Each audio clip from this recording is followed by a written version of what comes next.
3 questions, 1 episode. Middle ball, baseline fixes, and are you too old to start? Welcome to the Z Sisters Pickleball podcast. Today we have a hot topic that I think will interest a lot of people. Who covers the middle ball? But before we get started, let's introduce ourselves. I'm Ann Z. And I'm Carrie Z. And yes, we are sisters. Lefty, Righty. we get a lot of questions, and this week we got one from Lorelei in Stars Hollow, Connecticut. That's right. And she wants to know who covers the middle ball in pickleball. What are your thoughts? Well, a lot of times people say the forehand, and let's say we have a righty and a lefty. We like to put our forehands in the middle in pickleball, and so we have 2 forehands. What do we do about that? Well, we could go lefty-righty, we could go backhand-forehand. I'd like to default to who's closer to the ball, who's in front of the other partner. If I hit the ball 4 inches closer than you are, then it's going to go back to our opponents faster. So we have to make split-second decisions. It's a very fast game. If it's yours, hit it. Well, I can use verbal communication. I've got it, and I have a jump on the ball, and that actually then pulls my partner off of it. They might still be playing backup though, because it really isn't just one person's ball. I'd like to think of it as ours. It's just that you might have the first crack at it, I might have the second chance at it, but we do have to cover each other like we did on the tennis court for all those years.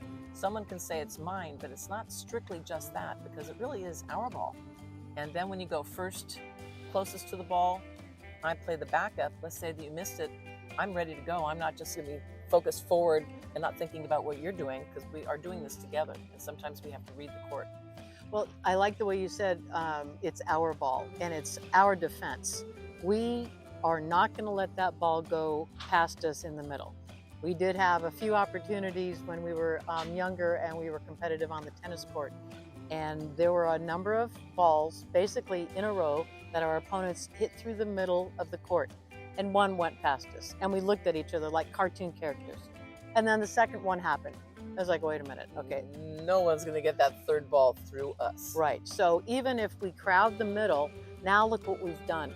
We've given our opponents a third of the court on the outside and the third of the court on the other outside, and they have to create their angle. So even if we're just defending from the center of the court, who cares who hits it?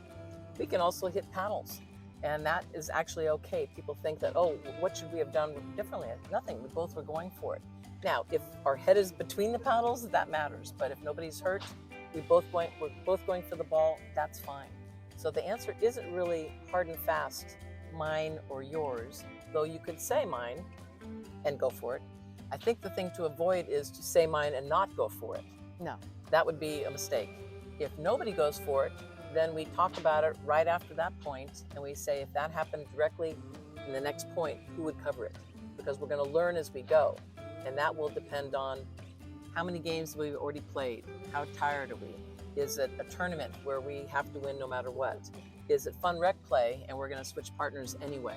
So we have to decide what the whole purpose of the day is, and are we uninjured or injured, or what is the need, how strongly are we putting our competitive side on the line, or is it strictly just for fun? Because it goes in all different areas when you ask that same question of who covers the middle. Well, also in who covers the middle, there has to be a confidence. And the confidence actually does come from having your eyes protected. And also having a bill of a hat or a visor, that's it right there. So my confidence this is kind of I'm not a football player, but these are my pads. This is my, both of us can hit the ball. If the ball does happen to go off of your paddle, then at least I'm protected. And that's where many of the shots hurt eyes, is that it's not directly off of the opponent's ball that hits me in the face or in the eyes. It's off of your paddle that can hit me, or my paddle that would hit you. So we do have to have eye protection for sure. And then I think we can go for the ball with a little more confidence. The middle also is just learning from experience. If I'm a brand new partner to someone, I often say, I am left-handed, and you might not notice that. Oh, I never did. because we were just opponents and maybe you never noticed it. I'm not going to tell you when you're my opponent, but I'll tell you when I'm your partner. So we really have to cover the ball based on what the shots are that the opponents are doing as well. If they don't try for the middle between us, then it's going to be very, very clear whose ball it is. If it's on one side of the court, that person takes it. If it's on the other side of the court, I would take it. But strictly in the middle would be how fast is it going and who has the reflexes, who has the speed of foot to get there first, who's closest to the net area, and then continues to go forward. So it's a very good debate. What do you think? When you play pickleball, who covers the middle? When you're playing with your dream partner or somebody brand new, does it make a difference? Lorelei from Stars Hollow, what do you do? This next question answers why baseline play doesn't translate from tennis. Here's a question that we got from Judy Benjamin, and she plays pickleball in Philadelphia. I'm such a good tennis player from the baseline, but I don't feel comfortable at the non-volley zone line when I play pickleball.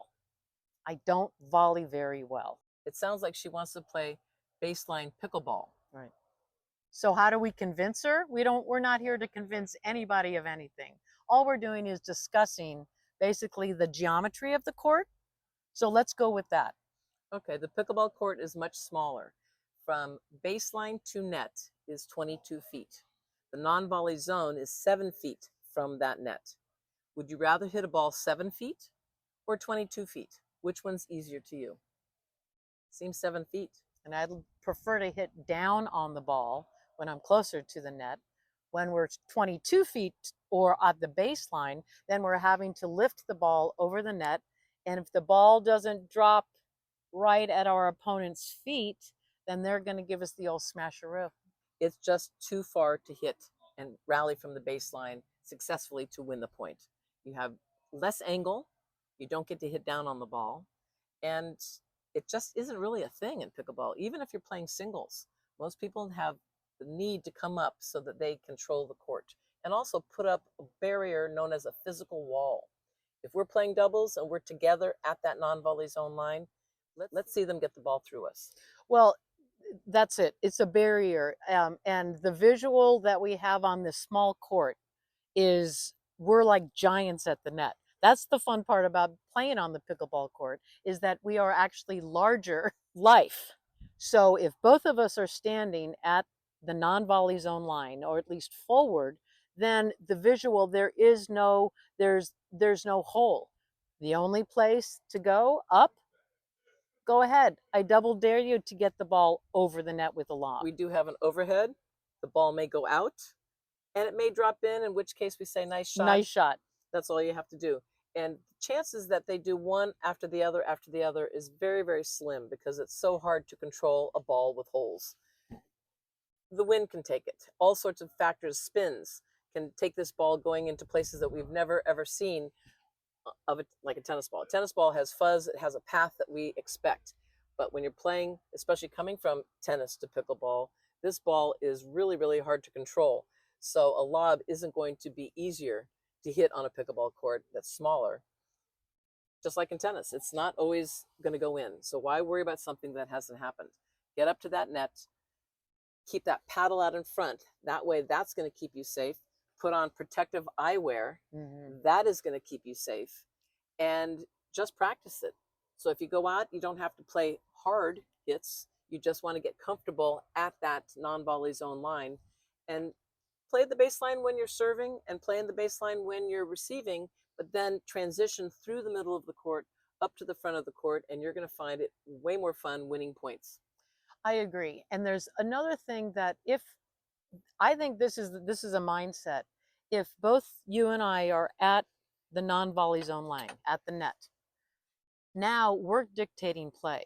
We're saying, we're standing there, I double dare you, okay? Instead of now we are proactive rather than reacting to them.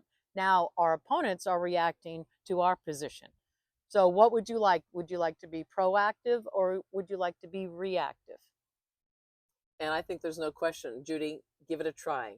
Practice. Get on the court and just play from the front of the court with dinks before you even get into a real game.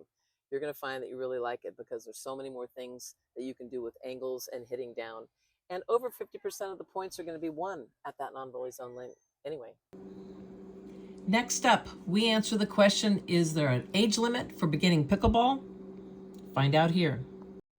Hey, Carrie, I got a question from Jerry S. in New York City, and he wants to know if he's too old to play pickleball. What do you say to that? Well, of course not. Why would you be too old to play a game? It's fun. It is fun. It's very social. Chances are you probably already know people that play pickleball and you could tag along. Well, there you go. That's what I was going to say. Even if you feel that you're too old to move or it's just not for you, go ahead and go down to the park, walk past the community courts, see what they look like. Just sit there, Watch. have your coffee, have your sandwich there, spend some time. I bet you're going to hear a lot of laughing and giggling, and you're going to see people enjoying themselves.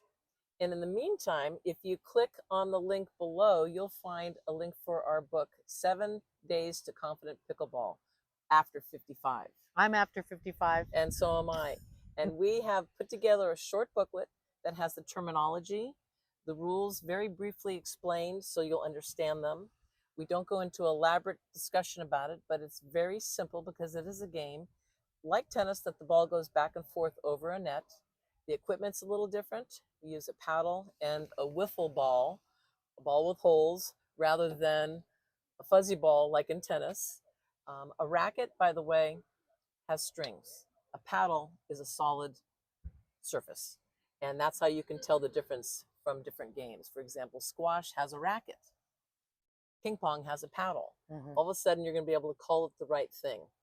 And that's important. And chances are you have played pickleball or in another form, and that would be ping pong, like you mentioned. Big game of ping pong. Or maybe squash, or maybe handball. Any sort of sending and receiving, you automatically have some sort of strategy that you've done before. Volleyball, badminton, tennis, there are padel. There are so many different opportunities that you have already. You've already tapped into them. It could be two square. That's not over a net, but a ball goes back and forth. And if you remember the playground, the kids made up rules as they went. So you don't already have to know these things beforehand.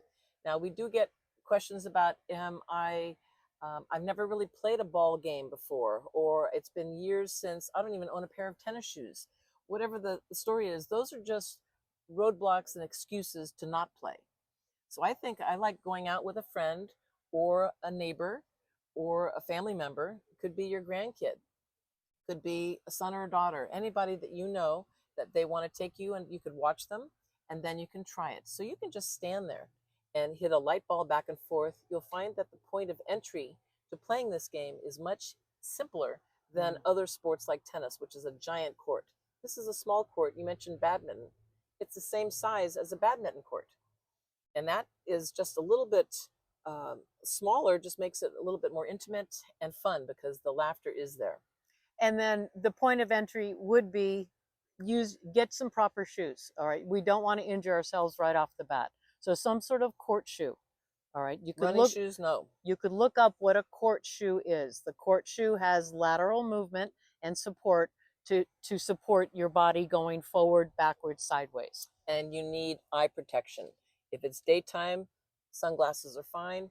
If it's nighttime, we have clear glasses also instead of these because you can't see the ball under lights or as dusk is happening. But the chances are that a ball ricochets off of someone's paddle may give you an eye injury, and that's our most important asset. So we have feet for proper movement. We have eyewear for protection of the eyes. And beyond that, you just need a paddle, which your friend might have. I didn't buy a paddle for a year. I played with a borrowed paddle for a year because I didn't know what I wanted to spend on it. You don't have to spend a lot of money either. No, So, you don't have to spend a lot of money. But walking onto the pickleball court with jeans makes you somebody on the pickleball court with the jeans rather than walking on through the gate to the pickleball court with an inexpensive pocketed shorts. athletic wear. That Layers. all of a sudden you're an athlete. You've become something. So just think I'm putting on a costume. You're putting on your pickleball costume. Therefore, you're a pickler. And I think you'll be surprised how easy it is. So I would say you're not too old. In fact, you have more experience. You have a way of seeing this game differently when you learn something new at our age, because we really want to be there and give it a try. So if you have an open mindset, doesn't matter what your mobility issues are, because you don't have to run. You don't even have to keep score. You just want to try hitting the ball back and forth over the net, and you'll be surprised how it'll hook you. It'll be like reeling you in. We got another one. Hook, and pickleball will become your, once a week friend, maybe 3 times a week friend, or something like that. You're not going to be able to be off the court. I have to arrange my calendar so I can get my pickleball in. And I have a funny story. I was wearing a pickleball shirt, pickleball straight across, and I was just checking out of the grocery store. All of a sudden, I'm best friends with the clerk that talk about all of their game, and then the person behind me, they're talking about their game. So I just went in for some soy milk. That's all I needed. But now all of a sudden, I've got a 3 or 4 minute conversation about where they play, how much fun, and good luck and have fun. It's an opener up. It right? is, it absolutely is. And how long have you been playing? That's another question that we get. So fill in below. We want to hear from you. How long have you played, if you have played, and why not if you haven't? We want to get you on the pickleball court. So no, you're not too old. So Jerry from New York, Jerry S. from New York, go ahead and give it a go. Walk past the park. Next time, walk past the park with some shoes on and some really brand new socks. Brand new socks. Make you feel good. $4 or $5. Oh, does that feel good? Central Park, that's the place in the summertime. Might be a little expensive to start with, but you have to go there because it's just so amazing. Have fun. Tell us which of these 3 questions has come up for you on the court. Or better yet, send us a new question. We'd love to hear from you. Maybe you'll be in one of the upcoming episodes.